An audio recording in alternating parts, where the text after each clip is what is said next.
बे पासे नास्रीन अहम ख़बर है आगाह कंदासीं अवां खे तौहीन इलेक्शन कमीशन केस में पीटीआई चेयरमैन ऐं फवाद चौधरी जा ज़मानत न थियण जोगा गिरफ़्तारी वारंट जारी कया विया आहिनि। इलेक्शन कमीशन सिंध जे मेंबर निसार दुरानी जी सरबराही में इलेक्शन कमीशन जी 4 रुकनी बेंच ॿुधणी कई। पीटीआई चेयरमैन ऐं फवाद चौधरी जा पेश न थियण ते गिरफ़्तारी वारंट जारी कया विया आहिनि। ॿुधणी 25 जुलाई ताईं मुलतवी कई वई आहे। ब्रेकिंग न्यूज़ आवाज़ शेयर कई पिया। तौहीन इलेक्शन कमीशन केस में पीटीआई चेयरमैन फवाद चौधरी जा ज़मानत न थियण जोगा गिरफ़्तारी वारंट जारी कया विया आहिनि। इलेक्शन कमीशन सिंध जे मेंबर निसार दुरानी जी सरबराही में इलेक्शन कमीशन जी 4 रुकनी बेंच ॿुधणी कई। पीटीआई चेयरमैन फवाद चौधरी जा पेश न थियण ते गिरफ़्तारी वारंट जारी कया विया आहिनि। ॿुधणी 25 जुलाई ताईं मुलतवी कई वई आहे। आगाह कंदासीं नासरीन अवां खे अहम ख़बर है तौहीन इलेक्शन कमीशन केस में पीटीआई चेयरमैन ऐं फवाद चौधरी जा ज़मानत न थियण जोगा गिरफ़्तारी वारंट जारी कया विया आहिनि। इलेक्शन कमीशन सिंध जे मेंबर निसार दुरानी जी सरबराही में इलेक्शन कमीशन जी 4 रुकनी बेंच ॿुधणी कई। पीटीआई चेयरमैन ऐं फवाद चौधरी जा पेश न थियण ते गिरफ़्तारी वारंट जारी कया विया आहिनि। ॿुधणी 25 जुलाई ताईं मुलतवी कई वई आहे।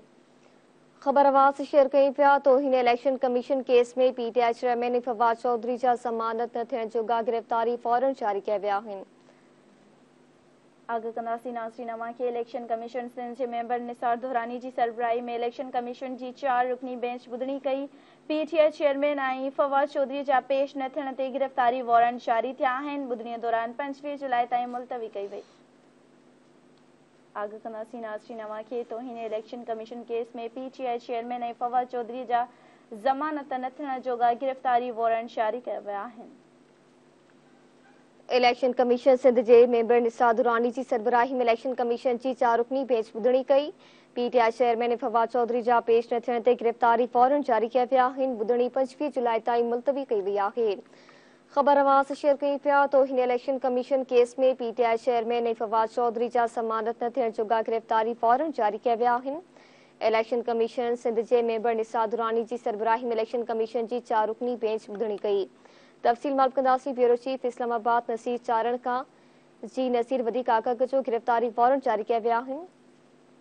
जी बिल्कुल, अॼु इलेक्शन कमीशन जो हिकु हंगामी इजलास थियो जंहिंजी सदारत इलेक्शन कमीशन जे मेंबर निसार दुरानी कई ऐं उन इलेक्शन कमीशन जे जेके निसार दुरानी सदारत 4 रुकनी इलेक्शन कमीशन जे कमेटीअ जेको आहे सो ख़ासि तौर ते चेयरमैन पीटीआई ऐं फवाद चौधरी ऐं इलेक्शन कमीशन जी ऐं मेंबरनि ऐं ख़ासि तौर ते चीफ इलेक्शन कमिश्नर जे बाबति जेके नाज़िबा अल्फाज़ इस्तेमालु कया हुआ उन हवाले सां निसार दुरानी जी सदारत हेठि 4 रुकनी इलेक्शन कमीशन जी कमेटीअ जेको आहे केस जी ॿुधणी कई। उन ॿुधणी दौरान असद उमर जेको तहरीक इंसाफ़ जो अॻुवाण बि रहियो आहे उनजे वकील जेको आहे सो इलेक्शन कमीशन जे कमेटीअ खे इन ॻाल्हि जी इस्तदा कई त असद उमर अॼु न पहुची चुको आहे, पर हू जेके गुज़िरियल ॿिए ॿुधणियूं थियूं आहिनि उन ते जेको आहे सो इन इलेक्शन कमीशन जे कमेटी आॾो पेश थींदो, पर अॼु जेको आहे सो उनखे जेको आहे सो जेकी हाज़िरी आहे उनखां इस्तिस्ना ॾिनी वञे, जंहिं ते इलेक्शन कमेटीअ जे चेयरमैन निसार दुरानी जेको आहे सो वाज़ह तौर ते इहे रिमार्क्स ॾिना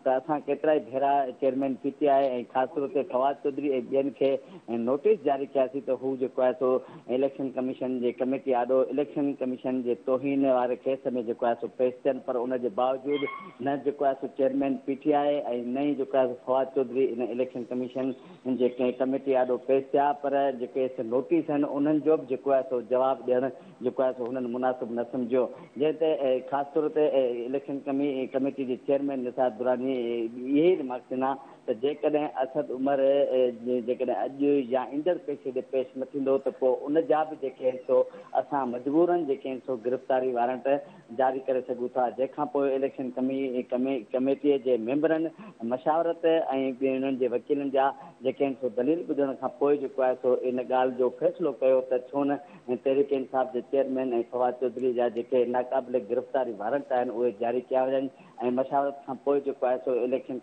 कमेटीअ तरफ़ां वकीलनि खे इहा ई बि आगाह ॾिनी वई त जेको आहे सो तव्हांखे असां नोटिस बि जारी कयासीं ऐं ज़ाती तौर ते बि जेको आहे सो इहे हिदायतूं कयूं थी त जेको आहे सो चेयरमैन पीटीआई ऐं फवाद चौधरी इलेक्शन कमेटीअ जे आॾो जेके आहिनि सो पेश थियनि, पर उनजे बावजूदि हू पेश न थिया, जंहिं ते अॼु जेको आहे सो इलेक्शन कमीशन तौहीन इलेक्शन केस में जेको आहे सो तहरीक इंसाफ़ जे चेयरमैन ऐं फवाद चौधरी जा नाक़ाबिल गिरफ़्तारी वारंट जारी करे छॾिया आहिनि। इलेक्शन कमीशन तरफ़ां जेको आहे सो इहो बि ॿुधायो वियो ऐं असद उमर जे वकील खे त जेके सो असां अॼु जेको आहे सो चेयरमैन PTI ऐं फवाद चौधरी जा गिरफ़्तारी नाक़ाबिल वारंट जारी कया आहिनि।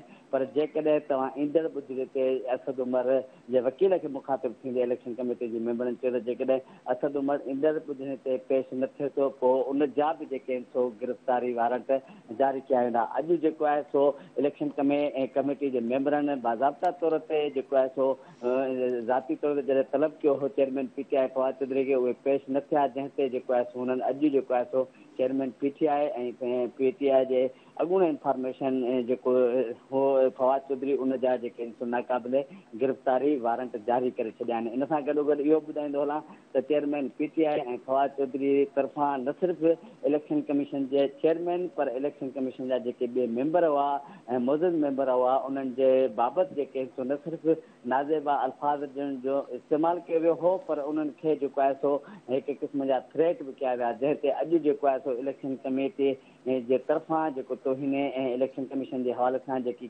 ॿुधड़ी जेकी बेंच जोड़ी वई हुई जंहिंजी सदारत निसार दुरानी करे रहियो हो जंहिंजो तालुक इलेक्शन कमीशन में सिंध सां आहे उन जेको आहे सो चइनि रुकनी जी सदारत कंदे जेको आहे सो अॼु जेको आहे सो चेयरमैन PTI ऐं फवाद चौधरी जा बाज़ाब्ता तौर ते नाक़ाबिले गिरफ़्तारी वारंट जारी करे छॾिया आहिनि। जी ठीकु आहे, महिरबानी नज़ीर आगाह करण लाइ।